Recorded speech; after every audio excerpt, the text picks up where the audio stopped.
Quel bonheur, mesdames et messieurs,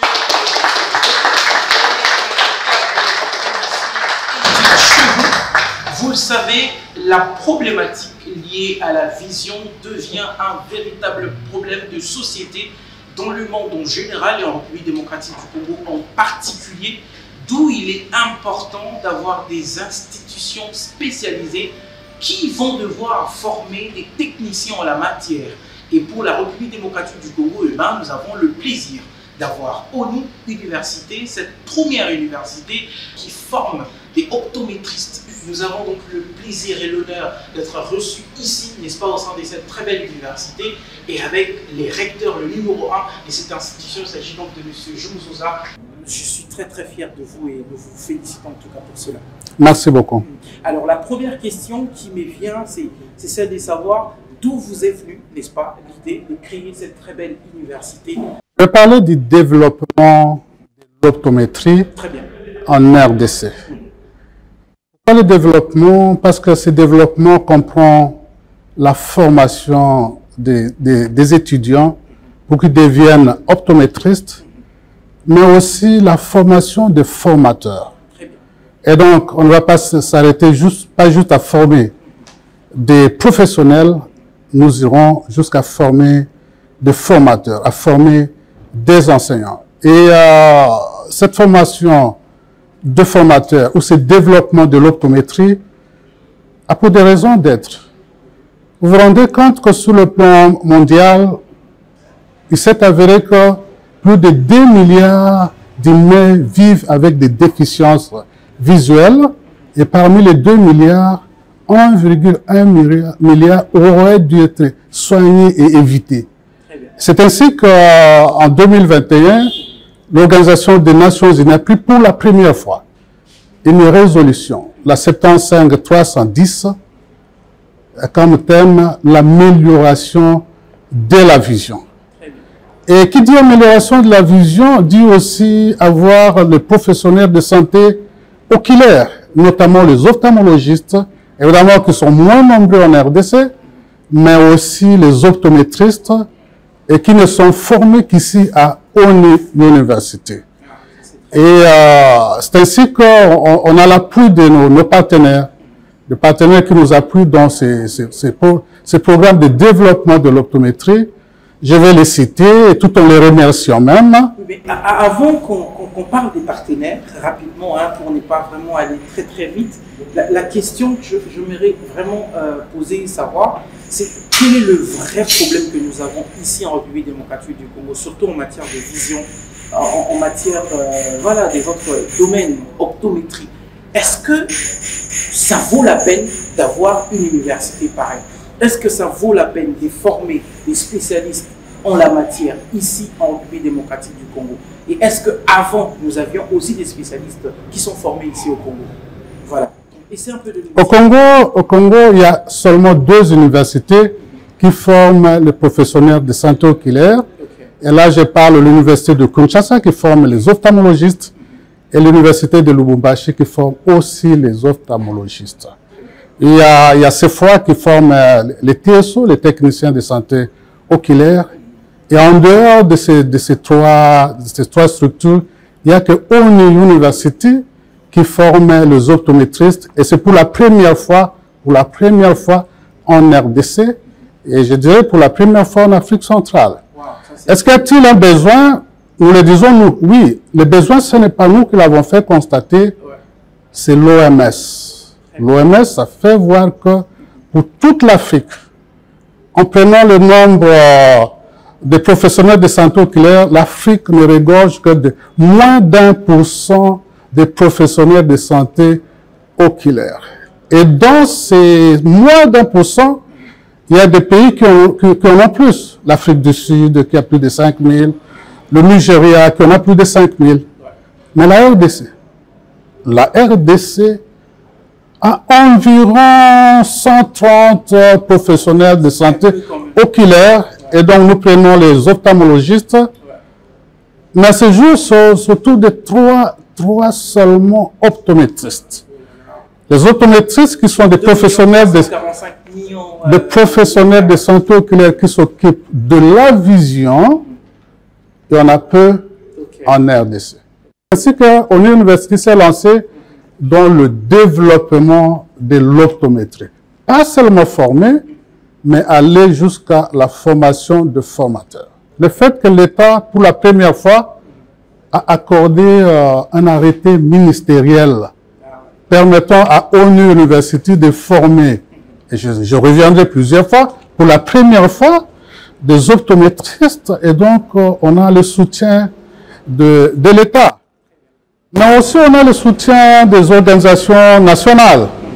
Nous collaborons très bien avec la Société congolaise des ophtalmologistes, où nous participons à leur congrès à plusieurs fois, mais aussi nous avons des fondations. Fondation Vision, que je dis avec Z, Fondation Vision MD, qui est dirigée par Dr Annick Mouilambwe, et qui, en dehors d'être partenaire, mais elle donne aussi cours ici. Et aussi, on a aussi la fondation qui est tenue par Dr Reynald, et qui nous appuie aussi d'un cadre de collaboration. Alors, en dehors des organismes nationaux, nous avons le privilège, et c'est une chance pour la RDC, que nous soyons membres du Conseil mondial de l'optométrie. Et c'est pour la première fois qu'une institution congolaise se hisse jusqu'à ce niveau-là, et nous collaborons, nous avons leurs orientations. Est-ce que ça ne mérite pas quand même les applaudissements?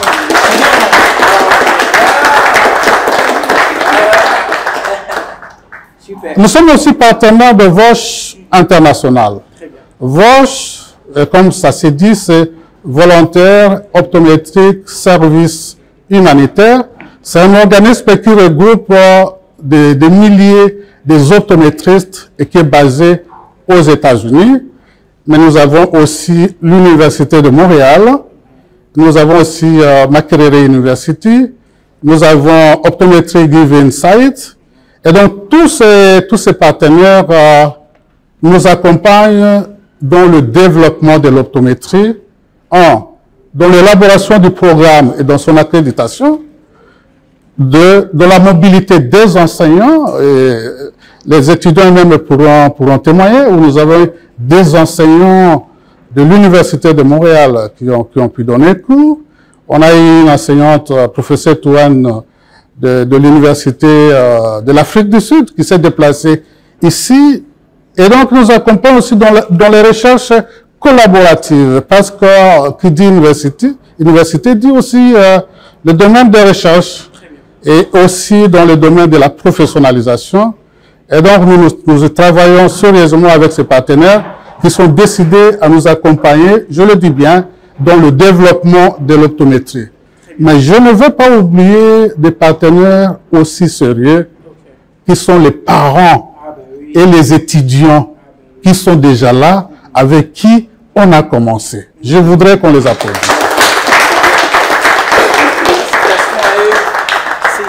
C'est même ça la question que je voudrais poser. Comment se passe l'engouement du côté du public? Est-ce que les gens apprécient ce que vous êtes en train de faire? Est-ce que les parents vous font confiance? Est-ce que les étudiants, vous en avez combien actuellement? Et cette université, depuis sa création, c'est la 40e année déjà. Et comment ça se passe au fait? Est-ce que la société a déjà découvert ces bijoux, n'est-ce pas, cette opportunité, ou il y a encore un travail à faire?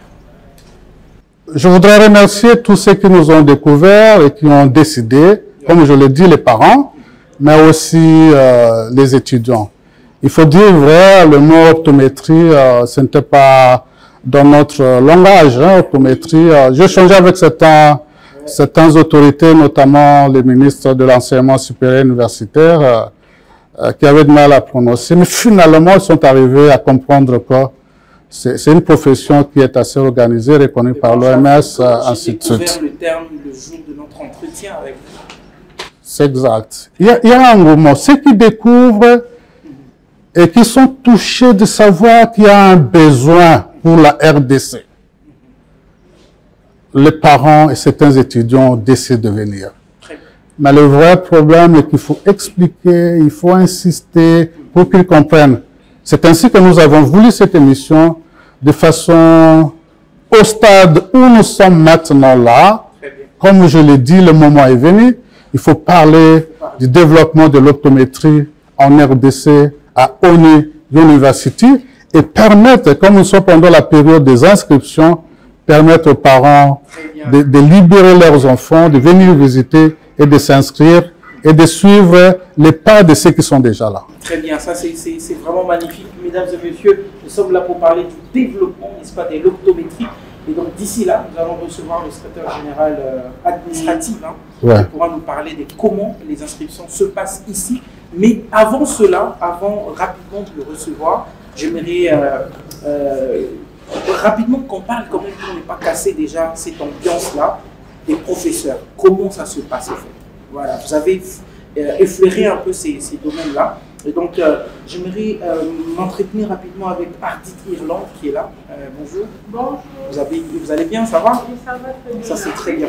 Alors, parlez-nous un peu de comment ça se passe, le corps professoral ici, sur le plan national et international. Parce que vous êtes étudiante et donc vous vivez ça. Oui, je suis étudiante de la première promotion de l'université. Je suis en épreuve optométrie et vice-présidente du comité étudiantin. J'ai le plaisir de vous parler de nos professeurs congolais qui contribuent activement au développement de l'optométrie au sein de l'université. Parmi eux, nous avons le professeur Makanga, qui est responsable du cours de sémiologie et physiologie de l'œil, la professeure Ngweme, qui nous donne le cours de pathologie du segment antérieur et postérieur, le professeur Matani, qui donne des cours de biologie. Je suis l'élément en Irlande, je suis la CP de ma filière. Aujourd'hui, je suis ravie de vous parler des programmes uniques qui forment des professionnels de demain dans les domaines de la question. Et ce qui rend notre formation exceptionnelle, c'est l'ouverture internationale de notre programme. En effet, nous avons la chance de suivre les cours avec des professeurs étrangers.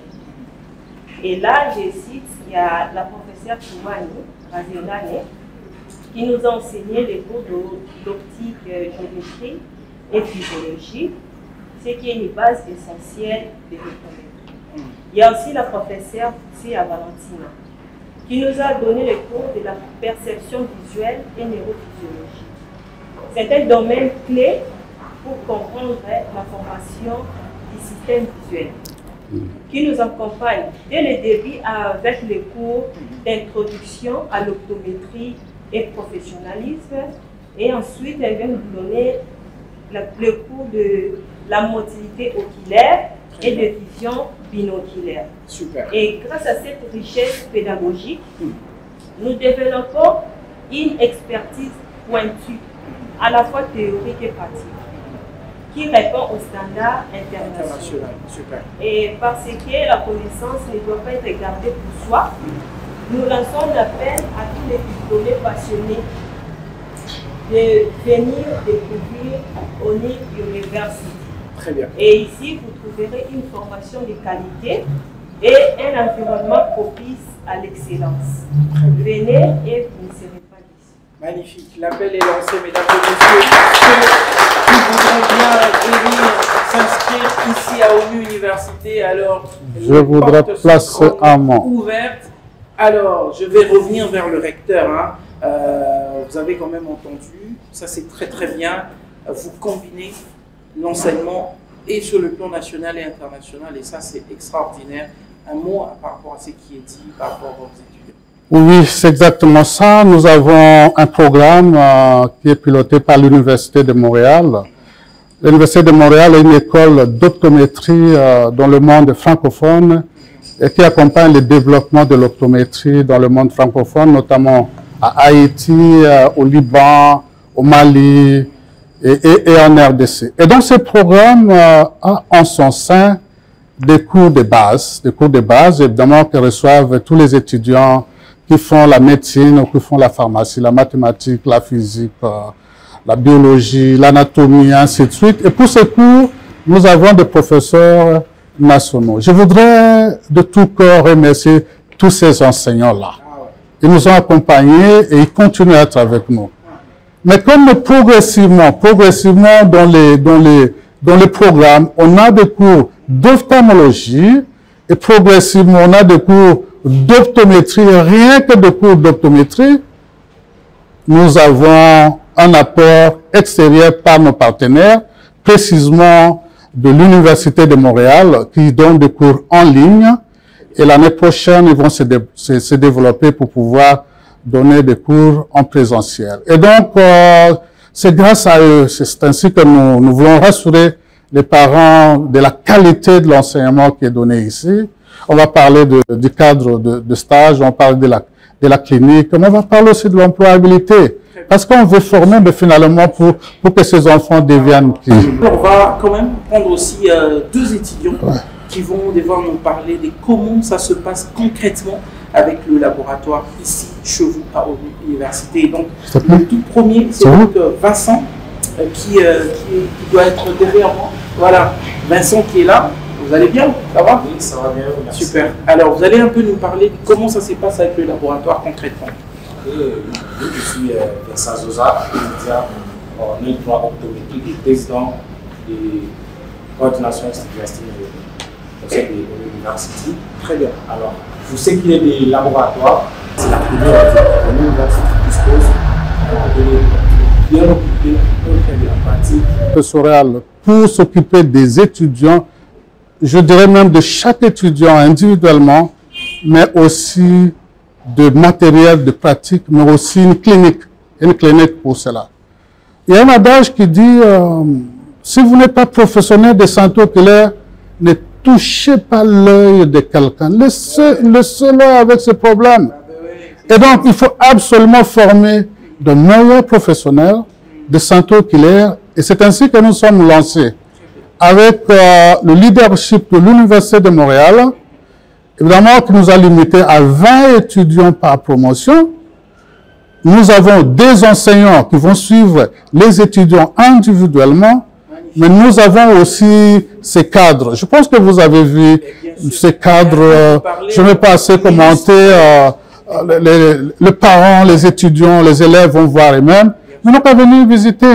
C'est sans pour autant extrapoler, monsieur le recteur. Je vous félicite en tout cas. Ah oui, ça mérite en tout cas ces applaudissements, mesdames et messieurs. Moi, j'ai vu et je pense que vous êtes en train de voir les illustrations, comment est-ce que les salles sont bien équipées, aérées et avec des sièges confortables, comme si on était en Europe.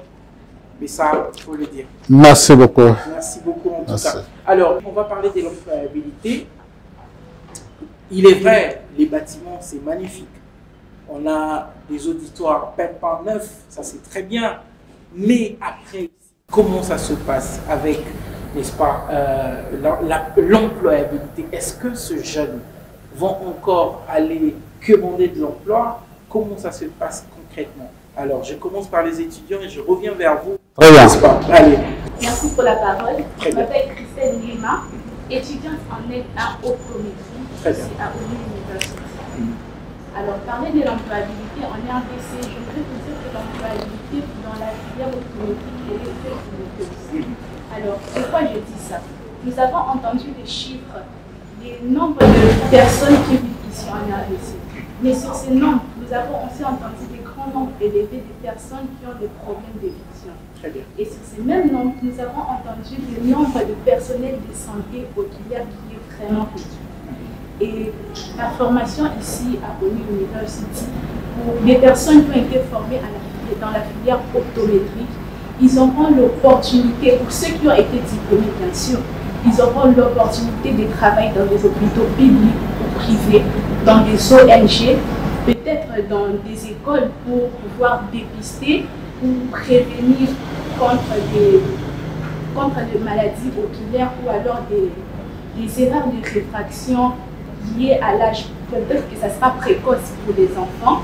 Et aussi, une très bonne chose, les jeunes diplômés en optométrie peuvent devenir autonomes. Lorsque je dis autonome, ça veut dire qu'ils peuvent ouvrir leur propre cabinet de consultation. Wow. Alors, tout ça pour dire que la rareté de l'optométrie, c'est ce qui fait sa plus grande force. Plus c'est rare, plus on la recherche et plus on a besoin de personnel de santé. Mesdames et messieurs, vous avez compris, la rareté de l'optométrie fait sa force, mesdames et messieurs. Au lieu d'aller toujours encombrer l'économie, la communication, le droit et que sais-je encore, voilà une filière qui vous permet, n'est-ce pas, de sortir un peu du lot, de nager à contre-courant pour une première fois quand même. Venez apprendre et, comme elle a dit, les débouchés sont là et ça vous attend, n'est-ce pas, monsieur le recteur?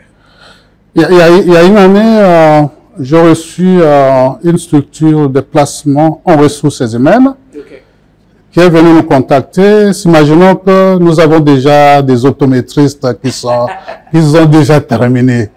Je leur ai dit patientez, parce que nous voulons sortir de meilleurs optométristes, évidemment en comparaison avec la norme internationale pour ça.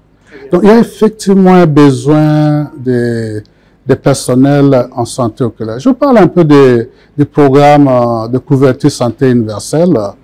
Évidemment, un programme louable que l'État congolais a mis sur place et qui fonctionne. OK.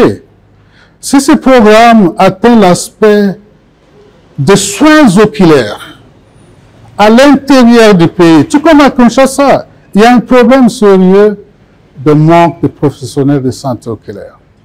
Qui va s'occuper du volet soins oculaires dans la couverture sanitaire universelle? Il n'y en a pas. Et donc, c'est ainsi que nous formons ces professionnels de santé oculaire qui sont effectivement des professionnels de premier rang, qui collaborent avec les ophtalmologistes et qui s'occupent de la pathologie. Et vraiment, il y a de l'emploi. Avec nos partenaires, évidemment, comme ils l'ont fait ailleurs, le développement de l'optométrie ailleurs, ils finissent par nous appuyer de façon que nous puissions ouvrir aussi des cabinets optométriques pour les étudiants qui terminent. Celui qui veut s'installer à Ngandajika, à Katakokombe, à Gemena, à Boujala, à Moueneditou, nous pouvons avec les partenaires les installer, les fournir des matériels et permettre qu'ils aient de l'emploi. Mais comme l'étudiante l'a dit, oui, quelqu'un, ils sont libres après qu'ils aient terminé. Quelqu'un peut ouvrir son cabinet, tout comme il peut travailler dans des hôpitaux. Très bien, ça c'est magnifique.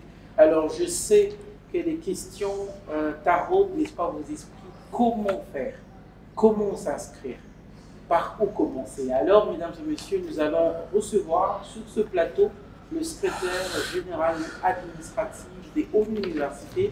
C'est lui qui va devoir nous fournir des informations qu'il faut, n'est-ce pas? Alors, c'est tout de suite. ONU University a entamé le processus d'inscription des étudiants pour l'année académique 2025-2026. Les inscriptions pour les filières suivantes sont ouvertes jusqu'au 30 septembre 2025. Optométrie professionnelle de santé oculaire, une première en République démocratique du Congo et en Afrique centrale. Informatique, génie logiciel et intelligence artificielle, réseau et télécommunications. ONU University dispose de laboratoires bien équipés et les formations spécifiques sont assurées par des professeurs congolais et internationaux de l'Université de Montréal au Canada et de Vosch International avec un soutien financier d'Optometry Giving Site basé aux États-Unis. Alors, dépêchez-vous car les places sont restreintes à 50 étudiants par promotion. Pour tout contact, appelez le +243 89 837 12 ou le +243 99 999 80 35. Adresse 11 bis avenue Matadi, commune de Kitambo à Kinshasa. Rejoignez-vous à nous dans cette aventure palpitante. Alors, mesdames et messieurs, nous sommes de retour sur ce plateau et je suis avec M. Gédéon Tissier,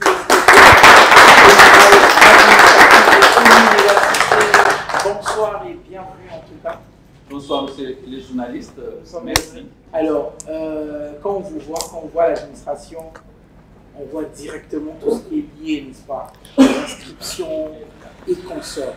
Alors, quelles sont les conditions? Que faire pour intégrer cette prestigieuse université? Merci pour la... Donc, à Oni University, nous avons des grandes facultés. Nous avons la faculté de sciences médicales avec l'optométrie que vous venez d'évoquer. Très bien. Une meilleure, je dirais, option pour aussi tous les diplômés. Nous avons aussi la faculté de sciences informatiques. Voilà, en fait, ce que nous avons comme filière à Oni University. Alors, c'est sur ça que j'aimerais m'atteler. Très bien. Pour inviter les parents. Parce que ce sont les parents qui nous envoient des enfants. C'est là qu'ils sont diplômés. Nous les appelons, ils viennent. Bon, même pas pour s'inscrire d'abord, ils viennent visiter. Ah ben oui. Exactement, ils viennent visiter, voir nos installations, tout ce que nous avons comme atout pour les formations. Alors, en ce qui concerne les conditions pour s'inscrire à Oni University, il y a un communiqué qui a été signé le 27 août 2025. Ce communiqué a donné les conditions pour l'inscription. Alors, quelles sont les conditions? Avoir réussi aux examens d'État. N'est-ce pas? Donc, pour les candidats en optométrie, ceux qui ont fait les sciences, c'est vraiment un atout. Très bien. Donc, en optométrie, nous acceptons beaucoup plus ceux-là qui ont fait les sciences. Qui ont fait la biochimie, maths physique, et actuellement là on parle de sciences, donc, ils peuvent venir. Et, pour les informaticiens, les commercialistes, tout le monde peut venir aussi faire. Très bien. Voilà, donc c'est un peu ça. Alors, il faut payer les frais d'inscription. Il faut payer les frais d'inscription, les frais à $30. Ok. $30. Et puis, il faut être placé en ordre utile parce qu'on aura à organiser un concours. Ok. Il faut satisfaire à ce concours. Ah, puis, on peut être prendre. Si, pour ceux qui ont obtenu moins de 60% à l'examen d'État, ce sont là. Ah, d'accord. Pas tout le monde. Alors, les éléments du dossier. Les éléments du dossier, nous avons, il faut d'abord retirer un formulaire d'inscription auprès de la facultaire de l'université. Et il faut aussi amener la photocopie des diplômes d'État, n'est-ce pas? Ou alors son équivalence, qui est l'attestation de réussite. Nous savons bien qu'à la fin, les diplômes ne sont pas vraiment disponibles. L'attestation, actuellement, c'est téléchargeable. Alors, il faut amener aussi la photocopie des diplômes, donc 5e et les 6e des humanités. Et si possible, pour ceux qui vont s'inscrire à la bourse, ceux qui vont s'inscrire à la bourse. Il y a aussi des bourses. Ok, exactement. Il y a aussi une bourse. Alors, pour ceux-là, il faudra alors ajouter une attestation de soutien financier pour prise en charge en original. Très bien. Okay. Alors, il faut aussi avoir l'attestation de bonne conduite de MERS, une copie, une attestation médicale, c'est l'aptitude physique.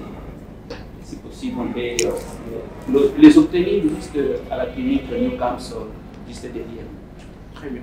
Puis 4 photos passeports. Voilà en fait les éléments qu'il faudra ajouter dans le dossier. Voilà. Alors, en dehors de ça, le nombre d'étudiants. Bon, nous acceptons jusqu'à 50 étudiants de l'optométrie. Ah, d'accord. Oui, ils peuvent venir s'inscrire. Et en informatique, on peut aller jusqu'à 100. Ok. Voilà. Donc, s'ils venaient plus de 100, bon, nous allons avoir juste besoin de 100 étudiants. Très bien. Frais, j'avais déjà dit, c'est $30 de l'inscription. Bon, pour les frais académiques. Ah ouais, c'est aussi ça la question. C'est important que j'évoque ça aussi. Les frais académiques pour l'optométrie, c'est $1 250 l'an. Ok. $1 250 l'an. C'est seulement par rapport aux autres universités qui forment des optométristes, nous sommes la moins chère. Oh, d'accord. C'est la raison pour laquelle ils peuvent venir. Et en informatique, c'est $650. Très bien.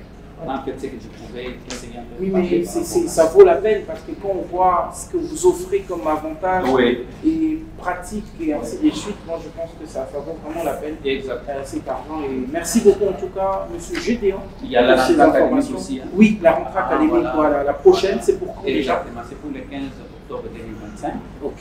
Vous respectez le calendrier académique. S'il y a des universités qui respectent le calendrier, on y fait partie. Ah, ça c'est très bien. Voilà, c'est ce que je pouvais dire. Mais nous sommes dans le système élémentaire. Ah, le système. Voilà. C'est même la question que je voulais aussi poser à la fin. Nous sommes dans le système. D'accord. J'invite les parents. Et les inscriptions sont en cours maintenant? En cours. Très bien. En cours, nous continuons à inscrire et nous pouvons aller jusqu'au mois de fin septembre. D'accord. Nous continuons à inscrire. Très bien. Si les parents peuvent nous envoyer les enfants, ceux qui sont diplômés, qui viennent apprendre. Et c'est vrai, il n'y a pas que les diplômés, il y en a même ceux qui sont des TESO. Ça veut dire TESO? Techniciens soins oculaires. Ok. Vous voyez, ils peuvent aussi venir. Ils peuvent venir faire ou encore sa spécialisation. Exactement. Okay, ou alors les médecins, ceux qui sont les médecins généralistes. Ils peuvent venir se spécialiser. Exactement.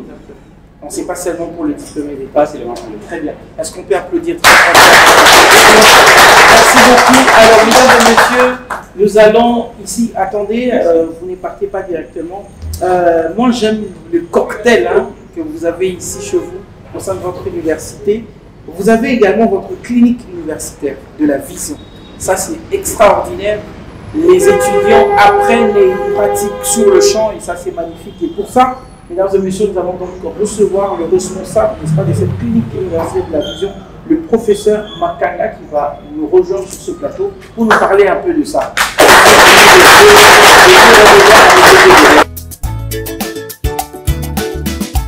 Allez, nous sommes avec le professeur Makanga qui est là devant moi. Est-ce qu'on peut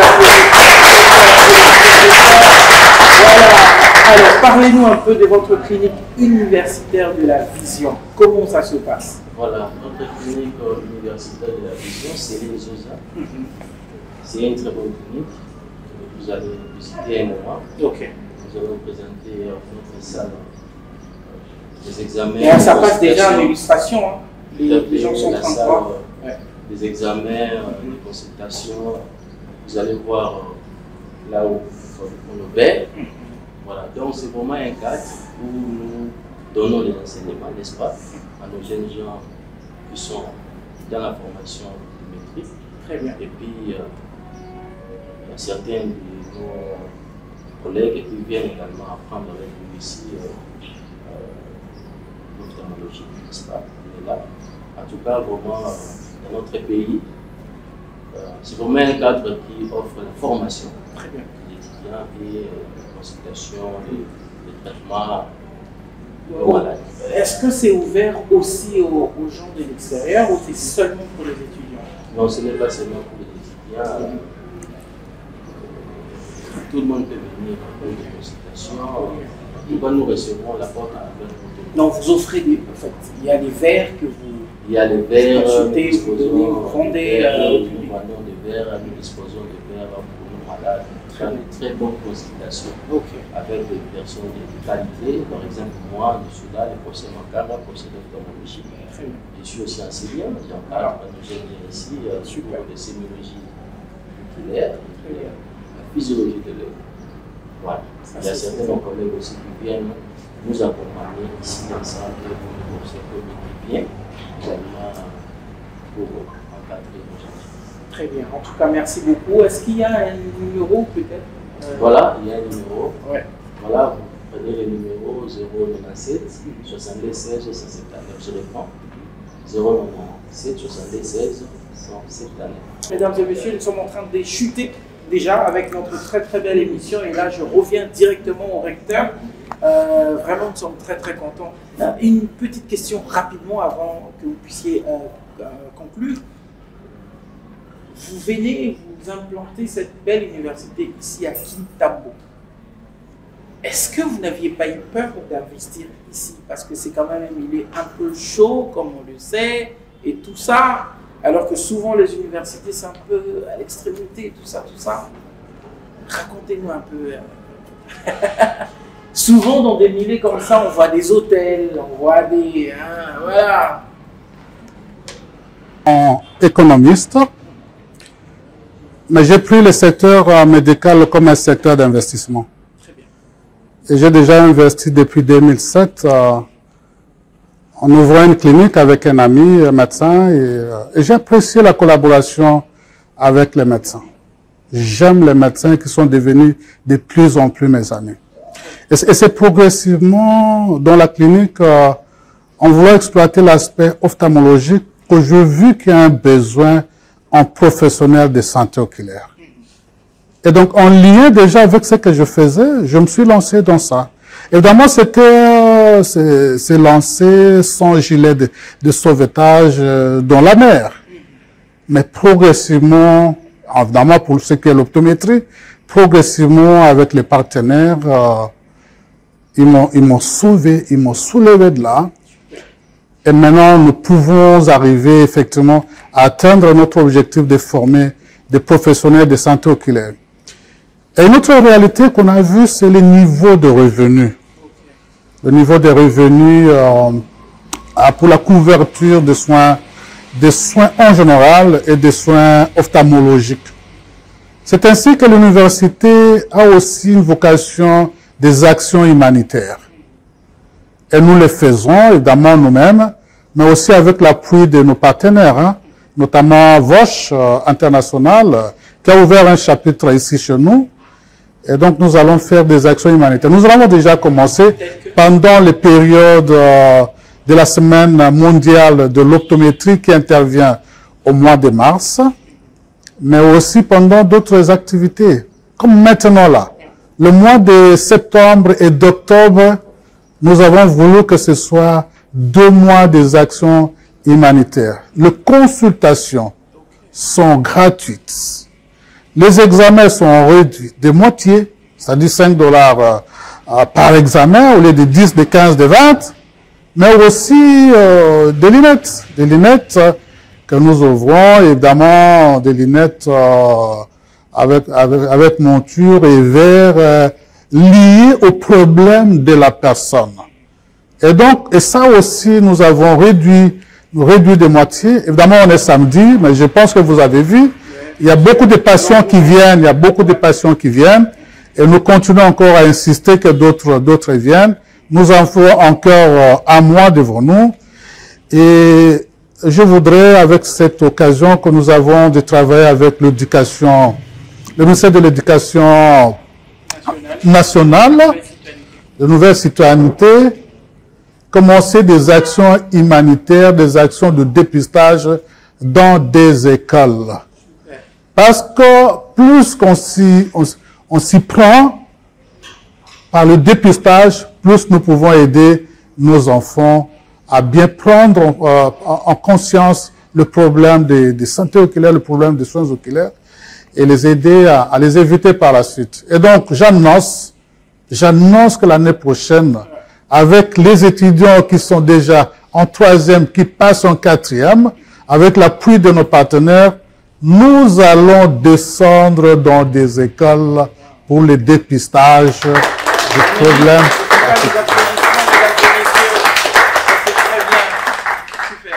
Et l'objectif, c'est quoi de ces dépistages-là dans des écoles?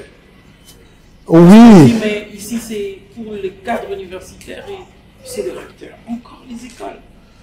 Pourquoi? Les écoles, dans beaucoup d'autres universités où il y a l'optométrie, c'est ce qu'ils font. Parce que l'optométrie s'occupe des soins primaires et plus on découvre ça tôt, plus on évite que des problèmes s'aggravent. Et des écoles sont de foyers où nous pouvons y travailler, évidemment avec l'appui de nos partenaires. Mais qu'est-ce qui a été constaté? Un enfant qui a des problèmes de myopie, vous le mettez derrière, à la dernière place, mais il ne voit pas le tableau. Comment corriger? Comment aider le parent? Comment aider l'école? Comment aider les enseignants à découvrir ça? Que cet enfant, pour son efficacité, il doit être devant au lieu qu'il soit derrière. Mais ce n'est pas de dépistage. Et donc, nous allons le faire et certains de nos partenaires sont prêts pour nous appuyer, donc on va le faire dès l'année prochaine. Super. En tout cas, tout est bien qui finit bien, n'est-ce pas, cher public? Allez, merci beaucoup, recteur. Merci en tout cas pour ces moments merveilleux passés ici au sein des Hautes Universités. Merci également aux étudiants qui ont participé. Merci également au secrétaire général administratif. Merci également au professeur Makanga qui est chargé, n'est-ce pas, de cette très belle clinique qui reçoit le public. Eh bien, nous pensons que nous avons fait notre part et donc la balle est dans votre camp, chers parents, chers élèves. Venez, inscrivez-vous, mais également, pas seulement les diplômés, tous ceux qui pensent qu'ils peuvent venir, n'est-ce pas, approfondir leur connaissance dans ce domaine de la vision. Et bien, nous vous invitons, venez nombreux.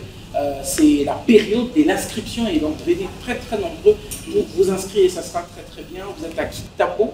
Kitambo, sur l'avenue Matadi, numéro 11 bis, et non loin de Vélodrome, non loin de Money Shop, non loin de la grande avenue asphaltée, l'avenue Comte. Très bien. Allez, nous sommes arrivés à la fin. C'était donc un honneur, un plaisir pour nous d'être avec vous et de passer ces très beaux moments ensemble. Merci à Jojo qui était et Jérémy qui était derrière les caméras. Merci également à tout le monde. On se voit prochainement avec les mêmes plaisirs. Restez branchés sur le programme d'Éduc Télévision. Allez, au revoir. Merci.